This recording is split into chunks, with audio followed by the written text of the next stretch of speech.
ఇవ్వాలని ప్రపోజల్లో కూడా ఉంది. అలాగే ఇప్పుడు లేబర్ కూడా బయట నుంచి ఇండస్ట్రీస్ కానీ డెవలప్మెంట్ అయినప్పుడు ఈ కార్మికులు కూడా చాలామంది వస్తారు, వాళ్ళలో కూడా కొంతమంది కలిసి ఉంటారు. దానికి కూడా ఆల్రెడీ ప్రత్యేకమైన ఫోకస్ పెట్టున్నాం. ఇవి ఎలా దొరుకుతారు అంటే మేము ఆల్రెడీ ఎలా చేయాలి, ఏ అంశాల్లో ఎలా రాగలుగుతారు, ఏం చేస్తారనే దాని మీద అంతా అలర్ట్ అయ్యి ఉన్నాం. దట్టు అనకాపల్లి, అది కూడా అచ్యుతాపురం నేషనల్ సెక్యూరిటీకి చాలా ఇంపార్టెంట్, అచ్యుతాపురం కానీ రాంబిల్లి కానీ.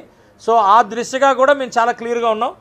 అంటే కొన్ని సంస్థల్ని కూడా రిజెక్ట్ చేసిన పరిస్థితులు కూడా ఉన్నాయి, ఎందుకంటే ఈ నేషనల్ సెక్యూరిటీ దీని మీద. సో మేము నాయకులను కూడా పూర్తిగా మాకు కూడా మెచ్యూరిటీ లెవెల్స్ ఉన్నాయి. కేవలం లోకల్ నాయకత్వాలనే కాకుండా, కేవలం పాలిటిక్స్ అనేది కాకుండా నేషన్ ఫస్ట్ అనే దాని మీద మేము వర్క్ చేస్తూ ఉన్నాం. 100% ఈ దేశ భద్రత, దేశ ప్రజల భద్రత మా కూటమి ప్రభుత్వానికి చాలా ఇంపార్టెంట్. దానికి అంటే మేము బయటికి చెప్పం, కానీ ప్రతి ఒక్క అంశం మీద కూడా క్లోజ్గా మానిటర్ చేసుకుంటూ పోలీస్ వాళ్ళతో, అలాగే మా శాఖ ఏదైతే హోంశాఖతో, కేంద్ర హోంశాఖతో కూడా పర్సనల్గా కూడా మేము ఎప్పటికప్పుడు ఇన్ఫర్మేషన్లు ఇస్తూ ఉన్నాం. దాని మీద రిజల్ట్స్ కూడా వస్తూ ఉన్నాయి.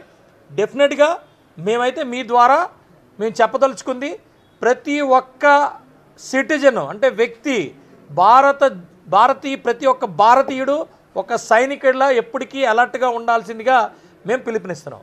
సార్ చెప్పండి మీరు.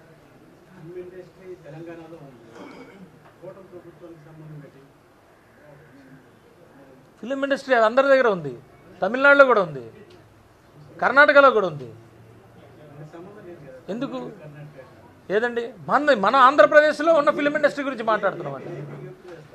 అవునండి, అదే అన్నానండి, అన్నీ సెట్ అవుతాయి. ఇప్పుడు వరుసగా ఒకటి సెట్ అవుతాయి. మనం వెల్కమ్ చేసాము. ఇంతకుముందు ఇక్కడ స్టూడియోలకు రావాలని చెప్పి ఎన్టీ రామారావు గారు చాలామందికి ఇది చేసుకున్నారు. తర్వాత ఇప్పుడు మీరు చూసారు లాస్ట్ గవర్నమెంట్లో మరి రామానాయుడు స్టూడియో కోసం ఇస్తే దాన్ని తీసేసుకొని లేఅవుట్లు వేసుకునే పరిస్థితి. అది నేను అంటుంది, ఇండస్ట్రీ కోసం చాలా చేస్తున్నాం. చేసినప్పుడు ఇప్పుడు కేవలం మా నాయకుడు, జనసేన నాయకుడు బ్యాక్ డ్రాప్ సినిమా ఇండస్ట్రీ కాదండి. తెలుగుదేశంలో కూడా ఎన్టీ రామారావు గారు కూడా ఆయన బ్యాక్ డ్రాప్ కూడా సినిమా ఇండస్ట్రీ వచ్చిన వాళ్ళే. నేనేమంటానంటే ఆ ఇండస్ట్రీ వచ్చినా రాకపోయినా ప్రతి ఒక్క అంశం మీద కూడా మనం సీరియస్గా తీసుకున్నాం.